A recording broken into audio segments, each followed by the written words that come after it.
কুরাইশরা ছিল সবচেয়ে বড় শত্রু, আর আমাদের আরেকটা শত্রু ছিল ইহুদিরা, যাদের মধ্যে তিনটা গোত্র ছিল, বনু কুরাইজা, বনু কাইনুকা, বনু নাজির। বনু নাজির, বনু কুরাইজা, বনু কাইনুকা, এদেরকে বের করে দেওয়া হয়েছে।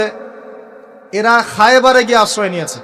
এর মধ্যে শুধু বনু কুরাইজাকে হত্যা করা হয়েছিল, কারণ তারা গাদ্দারি করেছিল আহজাবের যুদ্ধে। এটা দ্বিতীয় বড় শত্রু, আর এই কুরাইশরা সবচেয়ে প্রধান বড় শত্রু। কি করলেন নবী সাল্লাল্লাহু আলাইহি ওয়াসাল্লাম?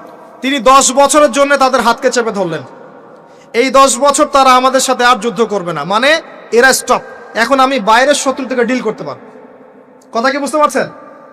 এই চুক্তির ঠিক পরের বছর নবী সাল্লাল্লাহু আলাইহি ওয়াসাল্লাম খায়বার আক্রমণ করলেন, কারণ এরা আর খায়বারকে সাহায্য করতে পারবে না। What a leader, what a personality, মানে কি ব্যক্তিত্ব, কি নেতা, কি বিচক্ষণতা, চিন্তা করেন। 10 বছর বন্ধ করে দিলাম, তোমার সাথে আমার কোনো লড়াই নাই। এবং